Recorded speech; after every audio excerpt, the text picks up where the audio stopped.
Okay. Hello, everyone. This is Naima. Welcome to Raw Talk. I'm going to be waiting for a couple people to come on. This is Dr. Carr, as the advertisement showed. I'm going to wait for a couple of seconds just to see if anyone's on. I know that we are an hour behind, but I'm sure everyone will catch the replay and continue the conversation if you are, you know, catching the replay. I encourage you all to write in the comments like usual. Okay, we're getting a couple people on. Again, this is Dr. Carr, Dr. Nicole Carr. Never said Dr. Nicole Carr before. All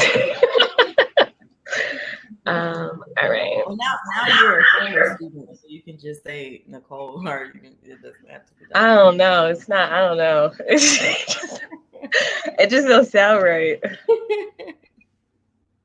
All right, we're tuning in. Couple people are on.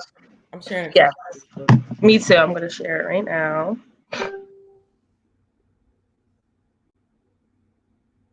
Hello, everyone. If you're tuning in, thank you for tuning in.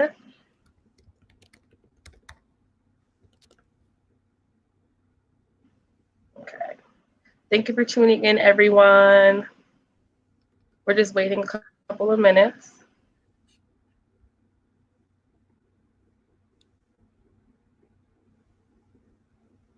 All right. All right. Let me see. For some reason. All right, we can get started. All right. Hello, everyone. Welcome to Raw Talk. This is Dr. Nicole Carr. Thank you so much, Dr. Carr, for coming and joining us.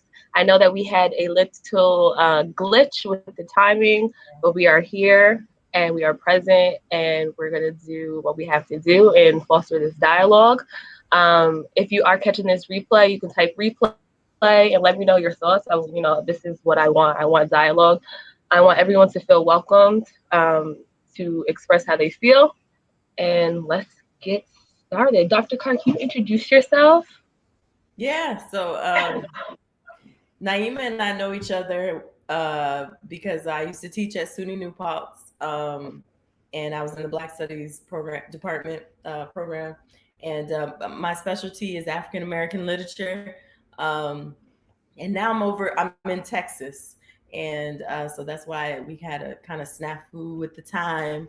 It's just been a busy day, so but Naima was one of my students who always asked the most interesting questions, who always kind of made me stop, like, and slow down and say, like, as an instructor, like, wow, I hadn't thought about that. So she always made me stop and slow down. So when she emailed me, she was like, "Oh, do you remember me?" I'm like, "Naima, of course." So yes, I work as a professor, and now I'm at Texas A&M San Antonio. All right. Well, thank you for that. Yes, Dr. Carr was amazing. I'm so happy that she responded to the email. We were just talking about that. I'm grateful to have you on Raw Talk, as this is the beginning stages of this vlog. So this is a privilege. All right, so let's just get into it. People will join us as they do. And like I said, everyone that's viewing, please make sure that you're writing in the comments if you have anything to say. If you're like, yes, I agree, disagree, I love interactions, and we're able to see your comments on the screen. So please feel free to do that. All right, so Dr. Carr, can you explain your dissertation to everyone just to get started, because a lot of the questions pertain to that. Right. I think so. I think first I'm thinking through this question of what a mammy is, right? And how a mammy has been used, this myth of the mammy has been used to tell Black women that they only need to give their labor to white people, to white families, right? So this mammy is this big Black woman who's always smiling, who's always happy, who's usually with a white baby, right? I was thinking about this question of who is that woman in actuality, and how does the myth how does it take away from her sexuality? How does it take away from Black women's labors, right? So when I'm gonna talk a little bit about the dissertation, but really the project that I'm working on now, the book that I'm working on now, I'm Not Your Mammy, it grew out of the dissertation and it's changed since then. So I Wow. started to think about Black women's labor, and I started to think about how our labor is never really reserved for ourselves, right? Like how we're always taught to you either need to take care of children, you need to take care of a man, or you need to be taking care of like a job, right? And so I'm thinking about how our labor is not reserved for ourselves in the same way that this mammy figure was never allowed to really reserve her labor for her own self, right? So it's really Mm, changed since the dissertation, which is what happens, right? The dissertation is just the beginning of the research, and then the book that comes out of it is it's a different book now. But yeah, I'm thinking through those questions still.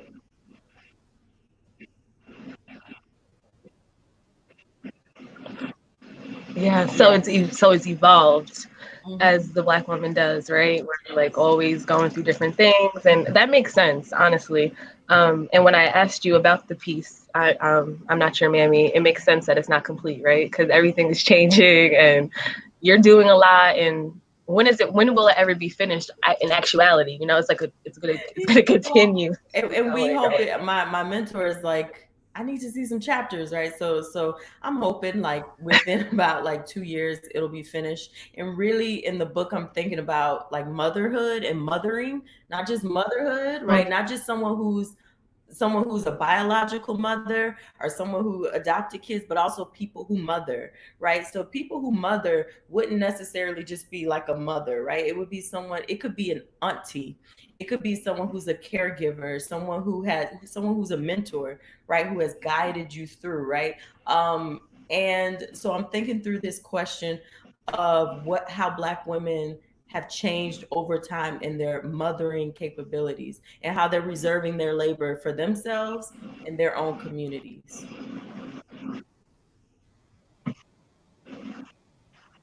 absolutely. So that goes perfectly into the second question that I have for you.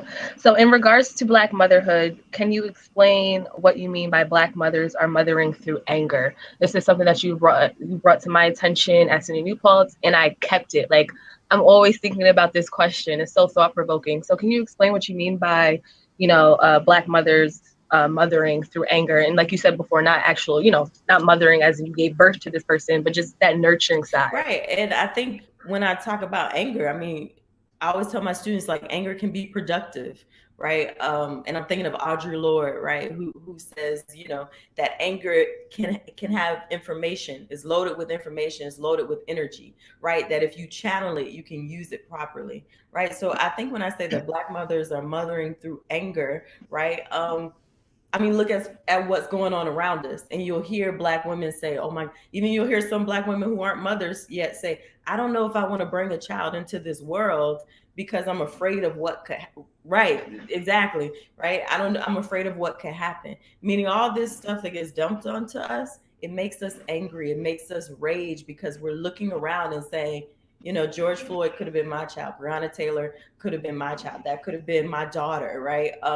That could have been. And I was listening to your talk before about Breonna Taylor and something you said about the fact that she was sleeping, and you said that could have been me. And then you also said, but then when the police report came out of her death, it's almost like it was a blank. It's almost like Like nothing nothing happened. happened. Yeah, but she's dead, right? And I think that's an important distinction between like how Black women, daughters, girls are treated in this world. It's almost like there's a blank there, right? It's Mm, almost like we see George Floyd, we see Rashard Brooks, we see we hear these names, and we see people marching for them. But when it comes to Black girls, Black women, it's like we're in the blank, right? It's like nothing happened, and but yet we suffered through, and I'm thinking of Breonna Taylor, who suffered through this kind of collateral damage, right? So they came into her home and she was the collateral damage, right? And essentially she's been somewhat wiped from the narrative, right? It's not her name that we bring up when we talk. And most people, when they talk about when they talk about state sanctioned killing, they talk about men, right? They talk about boys, right? Not girls. But to answer your question, as a parent who's mothering a boy or a girl, whether or both, right? If you're mothering both, right, it's one of those things where you must be in a constant state of rage. Like, how can you not, right? How can you not somewhat embrace that anger? But again, Audre Lorde tells us that the anger is loaded with information and Yeah. clarity, right?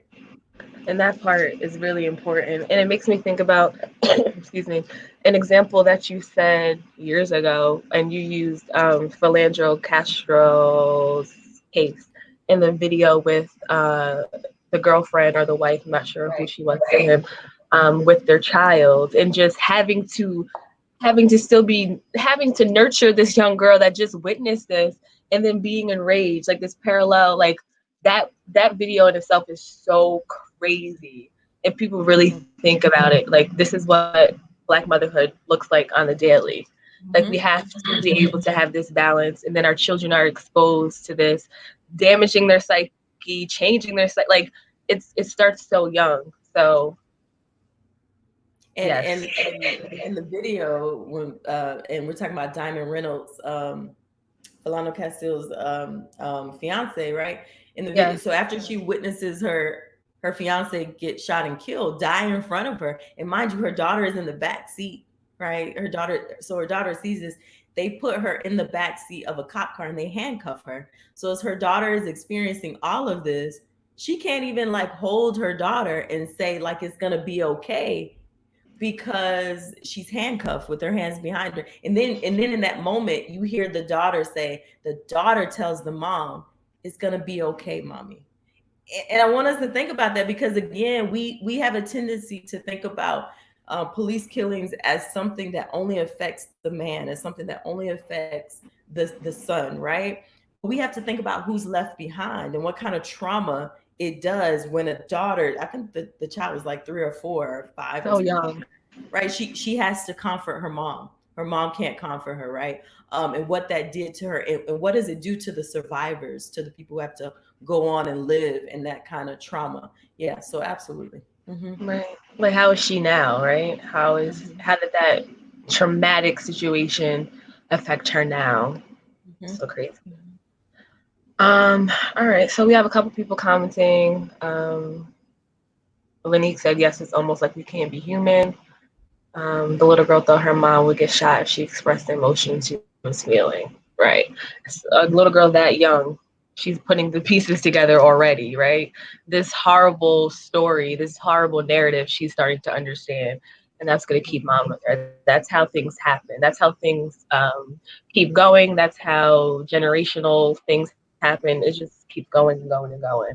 Yes, and what you said about the strong black woman, right? So the strong black woman and the mammy archetype go hand in hand. They're two opposites. So the mammy is the one who gives of herself until she, think of like if you watch Soul Food, there's the movie, Mm. right? There's the big mama who's given of herself so much, eventually she gets cancer, right? And she dies because she's taking care of everybody, but not herself. Then you have the strong black woman, right? This idea that black women can withstand all these things that you throw at us, right? So this little girl is literally learning that she has to be strong. There's no other choice, right? And I always say, like, people say, black women are so strong. I say we're strong because we have to be, right? We're scared too, just like anybody else, but we Mm. have to be. We have to be strong. We don't have a Right. choice, right? So yeah. Hmm. We have to show up. We don't have time to get into our bag, as they call it, right? Hmm. We have, we cannot get in our bag, and then when we do get in our bag, it's like, why are you in your bag? Hmm. Like, you get what I'm saying? Like, this emotion, like, we can't feel this. It's crazy. Hmm. All right, we can move on to our third question. So I've heard this a lot, that Black women are further along in society than Black men. I specifically heard it from our Black men saying, like, you guys don't have it as bad as you make it out to be. You guys are making money now. You're leaders. Like, what are y'all talking about, basically? And I've heard it so many times. So I'm asking you, Dr. Carr, because I don't know if we've ever, talked about this in class or anything. We might have, maybe I didn't make the connection, but how would you respond to a statement such as Black women are doing way better than Black males? And pause really quickly. I wanted to email you. I don't know if you're going to know what I'm asking. There was a piece that we read in class. I tried to look it up on the internet, and it was basically talking about the Black male and how the Black male is actually a standard that American society wants to be like, ironically. I don't know if you're gonna remember what it was. I try to look it up. It was like their broad shoulders, like they're athletes, they're this, they're that. I don't know. I couldn't find it, and I know it wasn't a dream. Was this in the hip hop class? Was it in the hip hop class? I think it was one of our English classes. I don't know. That might have been Toni Morrison. Like everybody loves the Black man, everybody wants the Black man. That might have been Toni Morrison. That might have been an excerpt. Yes, I think that's probably what it was. Yeah, it made me think about that. Like, possibly. That's a whole different thing. Sorry, it just came to my head, and I'm like the type of person that I have to put it out there. So I'm gonna look that up. But anyways, the question is: Black women are doing way better than Black males. How would you respond to a statement like that? I mean, somebody in the comments says because we make it look good. I think that's true. Lanique, that's a fact. Yes, I think that's true because Black women are taught to like put on the mask, right? Like so even if you're going through some stuff, like even if your mom just died, you just experienced a whole bunch of stuff, right? You're taught to put on the makeup, you got to look good, your hair needs to be done. So there's some truth to this whole thing about you'll never know when a Black woman is suffering unless you're like really close to her, right? But we're taught to kind of wear it very well. Like people say, and there's that whole saying, Black don't crack, right? This idea that Black women look really good, right? But when we peel that back, when we peel that layer back, we know that Black women are more likely to experience cancer, to die from cancer, to have heart disease, hypertension. We're more likely to be at risk when we are pregnant with our children. So I don't know if I can say that Black women have it better. I think our suffering is different. Black men and women suffer differently. And I also think that Black women have, even though we know how to wear it very well, we have places we can go to if we need to talk to somebody. Whereas I think for Black men, they don't have as many spaces to go into. But I feel like we have, like, it's normalized for us to kind of call up somebody, your girlfriend, somebody, and say, girl, like, let me tell you what's going on, right? Just vent.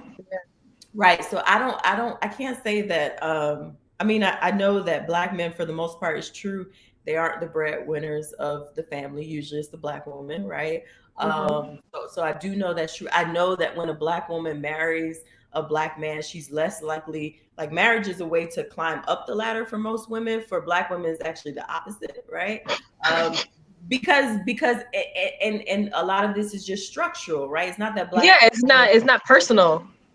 It's not personal, right? It's not that Black men are out, because every Black man I know has a job, right? Like Black men are out here doing their thing, but there's also the whole structural racism, right?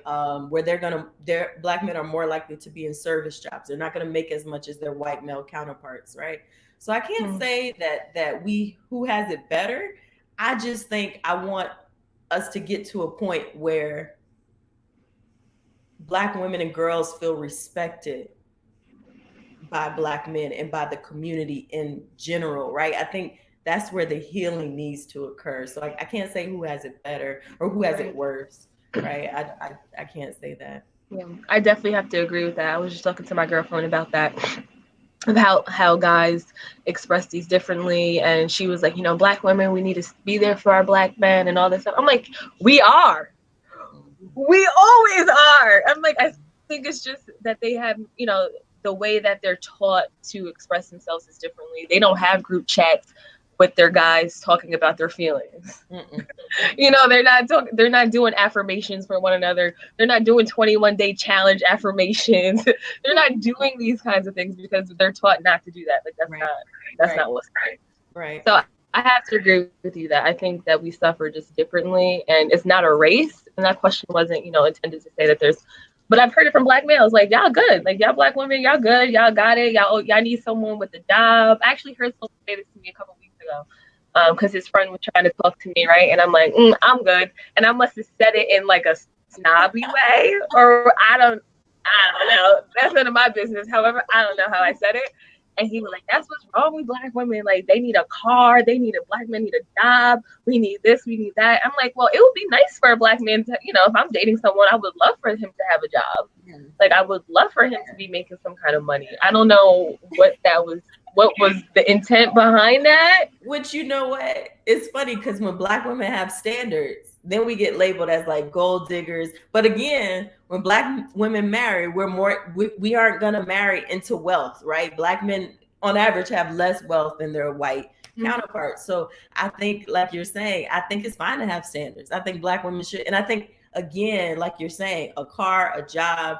If you don't have a car and a job, you can't take care of me. Like, we can't be together. Right. We could be friends. We can chat.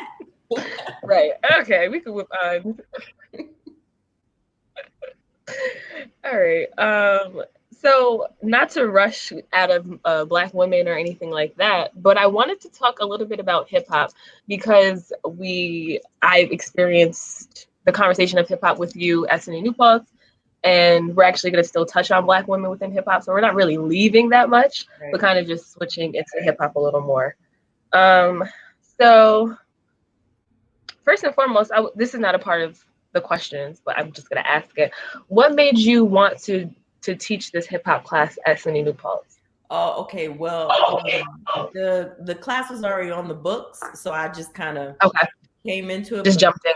But the reason why I was a good fit for it, because I do pop culture.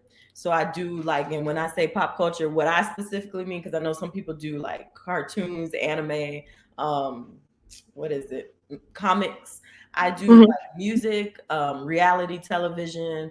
So that's more so why, in television, movies, that's more so why I was teaching it. So I think for me, it was a perfect fit. So that's how I ended up teaching. Right now at Texas A&M San Antonio, I don't teach hip hop. I'm doing a Beyonce and Black feminisms. And really, I'm just using Beyonce to talk about Black feminisms, right? Black women. Because I feel like students will more likely be like, "Oh, okay, I'll take it," because Beyonce. But that's when I get in the that sounds like a dope class. Yeah, it's a good class. Okay, well, that's awesome. So the first question is: can you explain some ways Black women are viewed in hip hop? Well, I mean, it depends on who you're talking to, right? It depends on what you're listening to, right? Because I mean, there are the men who talk about, for the most part, who talk about women as bitches and hoes, right? Or what's the new phrase that thought, or whatever the new phrases are, right? Whatever the new, and then there are the women.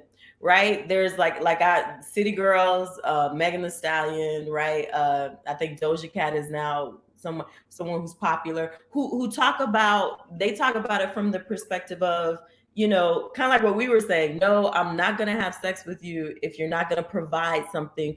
They see it as a transaction, right? And whereas the men are shaming them for this and saying, oh my gosh, she just wants to, have sex to get money. The women are saying, no, that's how I regain my power, right? That's how I say, well, if you don't want to get me a Birkin bag, then we really can't hang out. We really can't do anything, right? And we can think about this in terms of, City Girls, Megan Thee Stallion. They can afford their own bags, right? They can afford their own things. But it's like, I'm not going to be involved with you if you can't provide for me in that kind of way. So I think, to answer your question, it depends on who you're talking to. And even when men aren't calling women, hoes and thoughts and this and side chicks, whatever they call them nowadays, there's also that kind of gentle chastising that occurs. I'm thinking of like No Name and J. Cole, right? Where he came out and said, don't talk to me like that. Like if I'm not as smart as you are, No Name. And so you got to treat me like a child, right? When you're talking to me. So there's also this idea that women need to, even in hip hop, need to be nice, right? You need to talk to us nice, right? You can't you can't come at men in a certain kind of way. Otherwise, you're gonna be chastised for coming at us in that particular way. Right. We saw that a lot with Nicki Minaj early Mm-hmm. on. She Mm-hmm. talks about that idea like I'm called I'm called the B word because I'm running stuff or I have an expectation or Mm-hmm. whatever the case may be. So that's Mm-hmm. very true. And I Mm-hmm. feel like women, a lot of women in hip hop, at least current mainstream artists, they have to be masculine almost to make it. They got to be this hard, like I don't need you, I got money. They have to have that attitude behind them to make it because it's appealing. Mm-hmm. I know for me, when I sing Cardi B, I feel like I don't even know, like whose bank account is this? Because it's not mine. Like I feel empowered almost.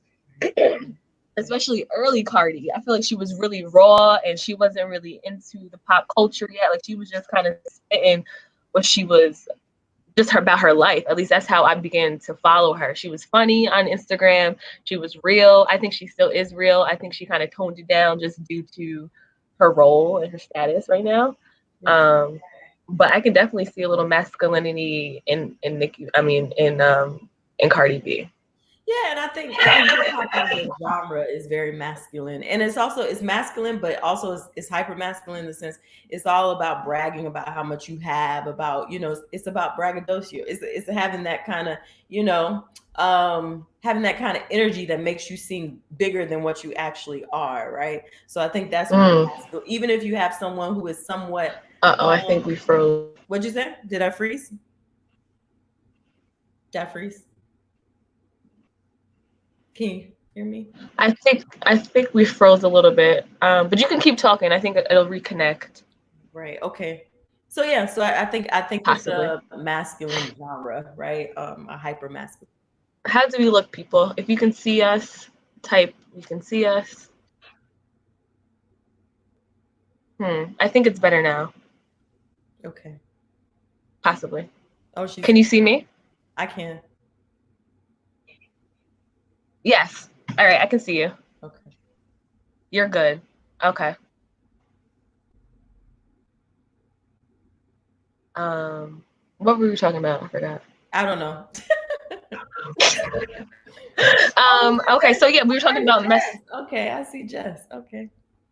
Oh, perfect. Okay, so we were talking about just being how genre in itself is masculine, and then how do women really fit into that? Do they have to be that? Do they have to put that on?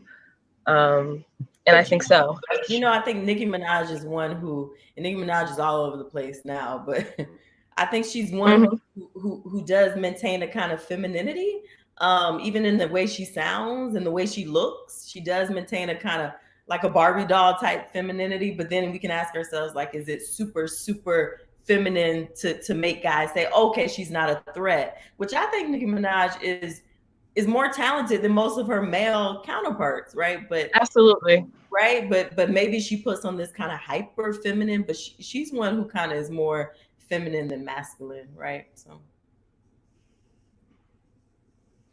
I agree. All right, so we can move on to, is hip hop political? Why or why hmm, not?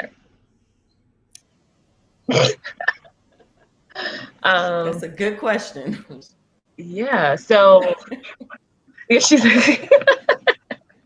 What do you I think? mean, I wish hip hop was more political. I wish hip hop. I wish, like, I'm thinking of when the protests happened and Ti and Killer Mike came out in Atlanta and were pretty much like, y'all need to stop rioting, y'all need to stop protesting. And I'm saying to myself, I'm saying, wait, I've listened to Ti and I listened to Killer Mike, and all y'all do is talk about shooting and killing people. But I guess it's only good. It's only good when y'all talking about shooting and killing other black men, other black people, Mm, because now that we're seeing these protests, which have been, I mean, they're not, people aren't shooting and killing people at these protests. They're peacefully protesting. And yeah, are they sometimes throwing stuff in the window and burning stuff down? Yes, but a man died. Like, a man died from somebody placing from somebody placing their knee on his back, right? So right. people are angry, but I think hip hop should be more political. I think hip hop has lost its there's is lost its it used to be a space where you challenged the establishment, right? Somebody says it used to be you challenged what the government was doing. You made political statements, right? You used the music, you know, KRS-One, you used the music to do something. Now it doesn't do anything. Now hip hop is all every time I hear a hip, I mean, it's nice to work out to, Right, but that's true. for the most part, I'm like, I can't. This is not doing anything. You know, like There's no nobody's. consciousness behind it. Mm-hmm. Mm-hmm. Which I wanted to throw in there, like the new Wale album. I don't know if you heard it yet. Or Beyonce's song Black Parade. Who else? I think J. Cole. Mm-hmm. That song that he put out. So there's some conscious, I guess, rap coming out, which people are criticizing, picking apart. Mm-hmm. You know, which they have every right to. But yeah, I think it's definitely lost its political side. And if I'm not mistaken, isn't that what hip hop kind of was created? Like it kind not like it was that was the meaning. It was super political and got people thinking about what was going on. It was very conscious, and now it's kind of blended into pop and very whitewashed and Yep. It doesn't do anything anymore, and that's sad because it was supposed to do something. It was supposed to, you know, and now it's just kind of music you hear. You may work out to it. You may hear it when you're at Barnes and Nobles. I mean, there's also something to be said about the commodification of hip hop and how when something is commodified and goes mainstream, it loses all its kind of radical qualities, right? So I think, I mean, yes, you listed J. Cole, Wale. I like Big Crit. You listed some people who kind of, you know, go in a different direction.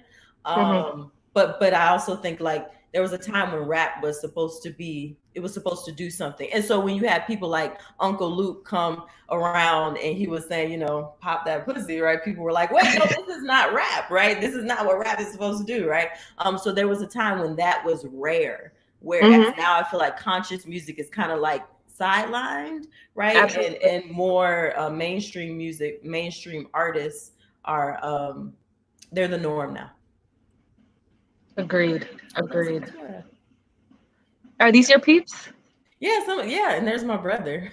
Hello, everyone. Okay. Yeah, and I had something else to say about that.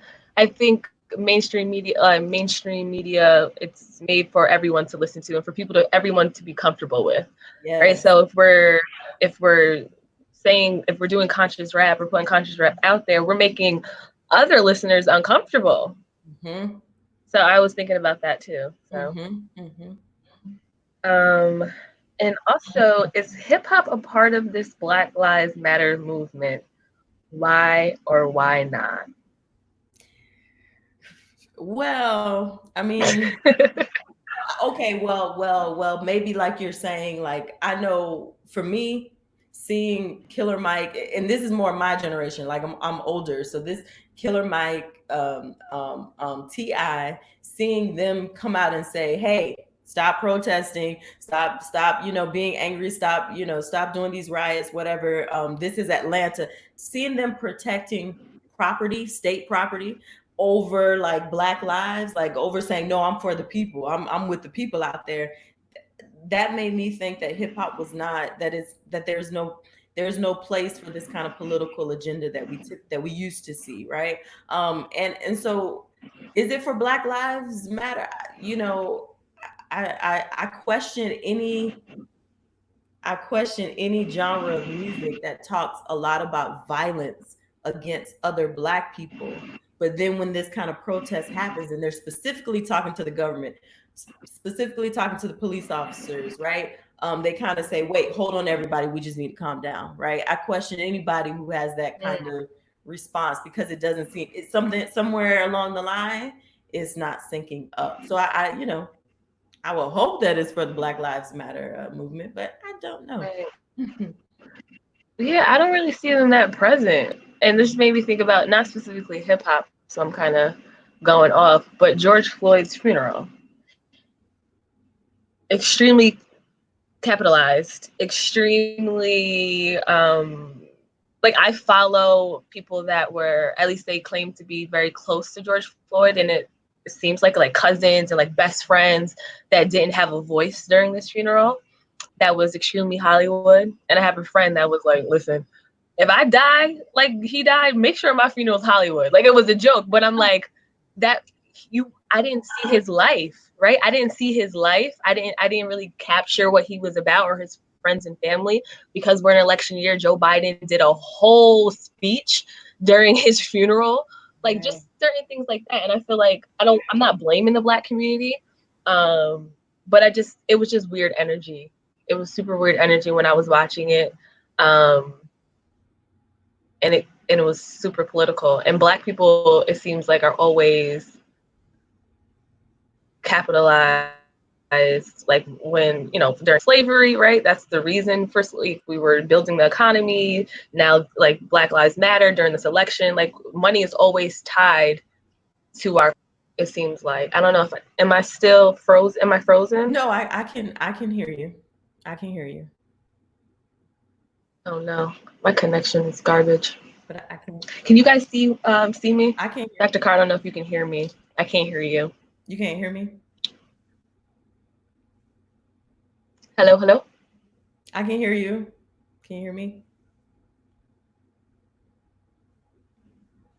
I can hear you. I can hear you now. Okay, you hear me? No, but I think what you're saying about the link between Black Lives Matter, capitalism, all that, commodification, all that, that's what I'm saying. I think now Black Lives Matter, or anybody who's going to be an activist or now we got to start asking ourselves, like, how do we stop this from being, well, I mean, in some ways it's already been commodified, but how do we stop this from being commodified? Like, now you're seeing all these companies who are now coming out and saying, we support Black lives. In fact, we're going to be donating money to Black Lives Matter. Ben and Jerry's, we have Black Lives Matter ice cream. We got Black Lives Matter Doritos, right? What does it mean when, like, all these like, what does it even mean when, like, Doritos is like Black Lives Matter? Pick up a bag of chips, right? It's like, but we're, how are we, Yeah, like buy our products still. yeah, like, how does it make sense? So, and I think the fact that George Floyd's funeral was, commodified. I mean, this is a man at the end of the day. He had a child, right? He was killed in this kind of horrific way. But again, in some ways, it seems like we're becoming desensitized to Black death, right? We got to this point where the videos play on a stream, like you can just be scrolling Facebook and there's the video of George Floyd being killed. There's the video of Rashard Brooks being shot. So it's one of those things where it's like, I don't know how you get out of that loop. And what it reinforces to me is that Black lives don't matter, right? That companies really aren't vested in anything, right?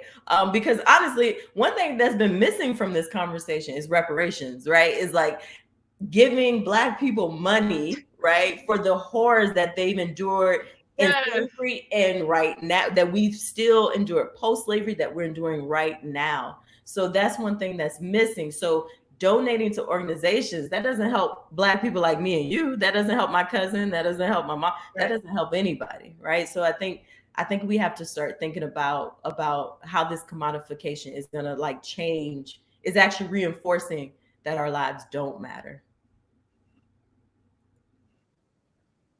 Right. Yeah, let's talk about money. Can we cancel student loans? Like, can we burn Sally Mae? Like, someone said, burn Sally Mae while y'all doing all this. Like, yeah, that's very true. Reparations. Again, like pushing this legislation, like pushing these laws. Like Breonna Taylor, she has a whole new a whole law, right? Legislation pushed for her, but yet the killers are still out. They're not arrested. Yes. And can you imagine, as a parent, like her mom said after she was killed, her mom said that they didn't even tell her what happened. They told her that she was in the hospital. Her mom went to the hospital. She was not in the hospital. She was in the morgue, right? So this trauma that's being enacted out on you. And meanwhile, all these empty kind of lip service. Oh yeah, we got a law for Breonna Taylor. But meanwhile, her killers are still on the loose, right? Are still out there, right? Wow. Yeah. So what are people saying? That don't help my anxiety. when I'm at cop, right? Yeah, these little things that they're putting out there to hush us up. Legislation, Doritos, get your Doritos still, Ben and Jerry's. It's hot. It's summertime. Um, I'm seeing all of it. Even, this is a little. We're gonna end soon, but I just wanted to bring up like work, and us working for agencies and companies, and what's their role within this time. So sending out emails and giving support systems and giving us Juneteenth off Thursday night, telling us when they know we have scheduled meetings already. Just just little things like that. It was kind of like, this is me talking, like this internal battle. Am I thankful for the day off? Am I thankful for the email that was sent out? Or am I questioning the intent behind it? Because I'm doing all of it at once. Who told you to send this email out? Who constructed the email? Was it your Black employee in HR? Was it the person that you're using to push the Black agenda? Like who told you that? Was it your sister-in-law that called you up and said you might want to say something tomorrow? Who was it? Because that matters. Like, I don't know. It's just all, you just got me thinking about the whole Doritos thing. Because, like, I'm confused as that. I'm just confused. Yeah. Anyone else have anything to say before we? Do you have any final words, Dr. Carr? I just, in light of our conversation that we're just having about like the commodification of the movement and things like that, and what do you do? Juneteenth, they're talking about being a national holiday, which makes me uncomfortable. Like I said, I don't like marching with white people. I don't like I told somebody, I was talking to somebody else on a thing, and I was like, for the most part, Black people I know, and me, like, we just want white people to leave us alone. Like, and we want our own spaces. I want my own space. I'm up here in Texas, in San Antonio, and they have a Martin Luther King. And can you see me? I'm like, it's choppy. I can hear you, but it's choppy. But you can keep talking. I can hear you. Okay. And I was talking to someone, and he was from San Antonio, a lifer. He's been here his whole life, and he was saying he remembered when the Dream Parade, when the Martin Luther King Parade really meant something, right? He remembered when it was Black families, they really meant something. Now he sees as people, come, white people, they come, they smoke, they drink, they throw bottles. They don't really care about Martin Luther King or whatever he stood for, right? So I think for me, I think through that question of, what's the next phase of racism going to look like? Because racism, it just adapts and it changes and it shifts. So I'm like, let me get prepared for the next phase of racism.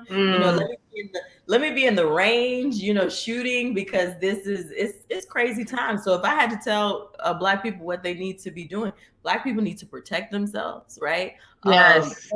Especially Black women, right? Because we know as Black women, like, nobody's gonna come and save us. We have to save ourselves, right? So we need to be hashtag. Yes, we need to be protecting ourselves, because there are people out here who want to harm us and do us no good, and there are people who feel emboldened, like they feel emboldened by what's going on in the world. So we have to protect ourselves. So that's what I'm hoping for, is just that Black communities strengthen themselves, right?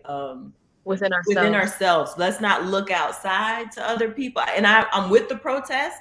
I'm with all of that, right? I understand all of that. I understand the rage, the anger, the frustration. I'm with those who march and with those who don't. But I think we definitely have to protect ourselves.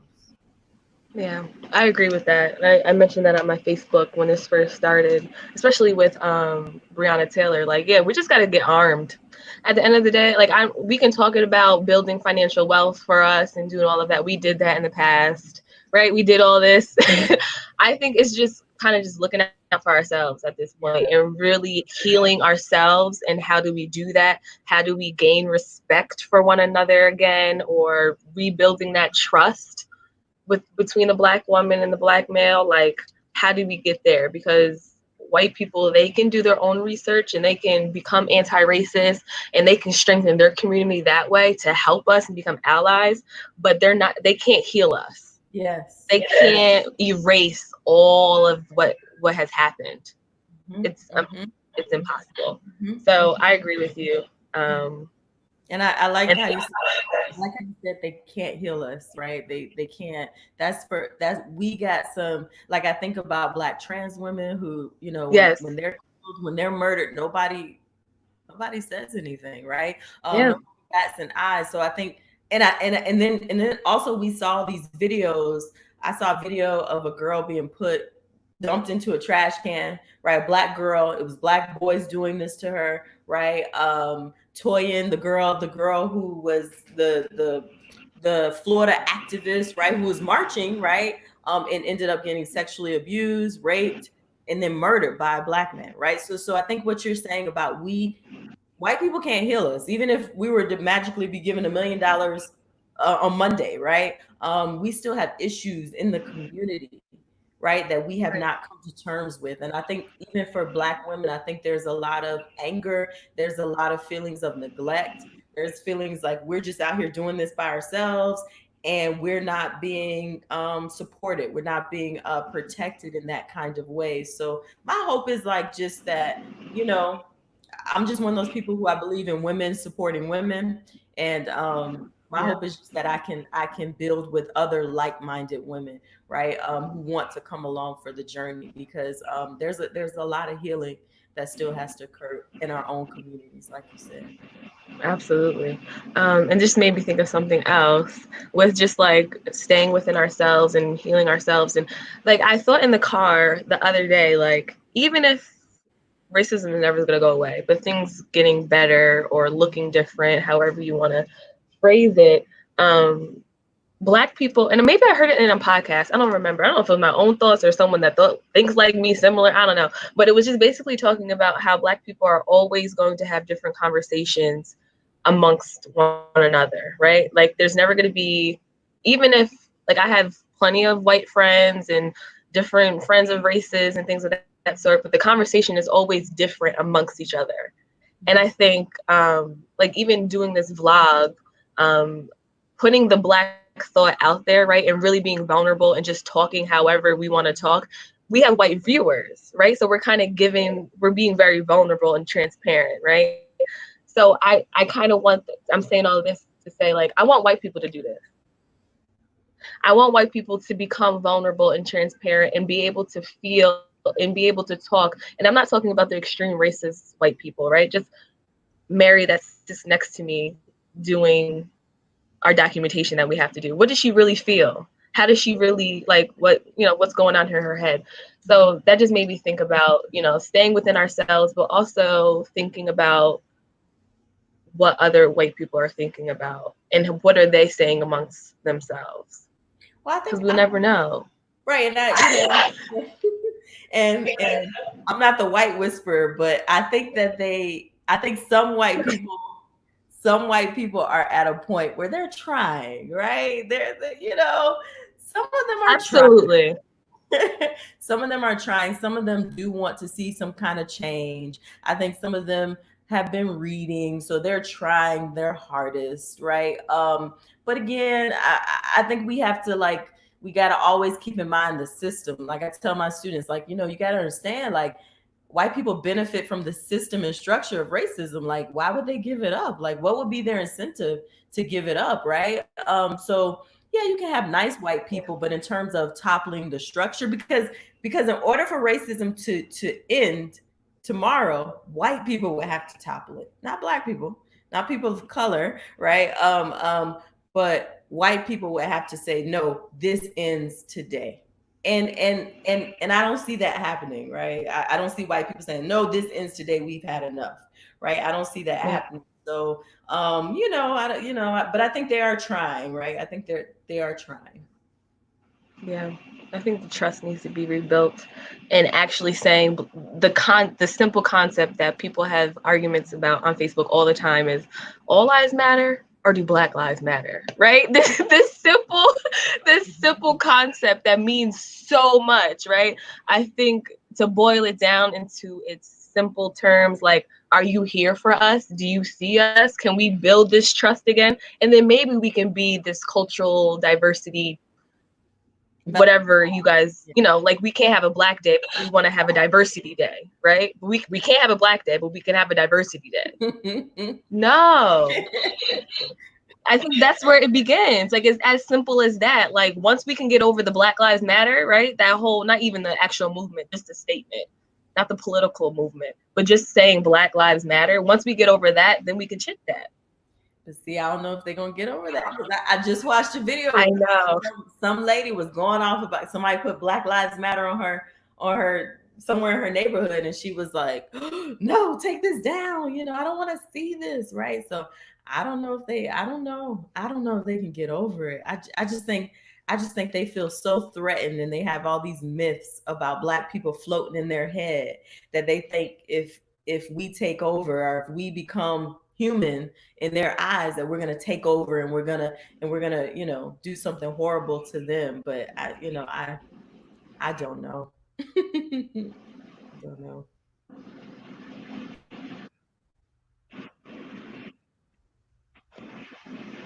Yeah. I don't know. I think this conversation was dope, and it's like not even really finished, but I really tried to keep it within an hour. And Nicole, yes, please, let's meet up whenever. You can inbox me. This quarantine life, I'll wear a mask. You wear a mask. But yes, what was you saying, Dr. Carr? Gotta stay safe.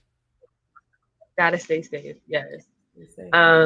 Thank you so much for tuning in. Like, you don't know what this meant to me. I think this conversation was amazing. Thank you for your family and friends for tuning in. Again, if you're watching this replay.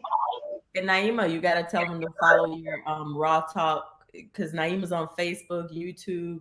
This is her. Yes. And you know, like I said, Naima was one of my students who always made me like stop and think about and be very like specific about what I was saying, because I was like, I didn't think about that. So she's on Facebook, she's on YouTube. This is her show, and she just yes to show up. So how you're watching, viewers, so the way that you're watching right now is through my page, Raw Talk, at Raw Talk 95. So if you go to that page, you'll find my YouTube link, and you can subscribe, or you can just follow this page, because when I go live, I'll be going live on this page and also my YouTube. So people that do not have Facebook, they're able to go on YouTube because it's going live right now. Yeah, and I also have an Instagram. It's _ Raw Talk, which I can post after this video. I don't go live on Facebook. I mean, on Instagram, because we can't do that at the moment.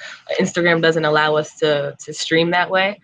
But this is just the beginning stages, and I'm just happy to start this conversation. I feel like I had great professors in my life, and just great people that were really, just really conscious people that made me think differently. So that's it. It was nice. Thank you again. Thank you for having me. Yes, it was very nice seeing you. All right, so I'm going to, will you do this again, Dr. Carr? Oh, Nicole said, will you do this again? I mean, if I think of something else that she can help me out with, I will be emailing her. I mean, it's quarantine times, right? So everybody has a little bit more time on their hands. So yeah. So if Naima texts me, calls me, then I'll be here. Perfect. All right. Thank you, guys. Bye. We're going to end this broadcast. Thank you. Thank you. If you're watching the replay, make sure you comment anything. I'll discuss it, and we'll keep the dialogue going. All right. I don't think you'll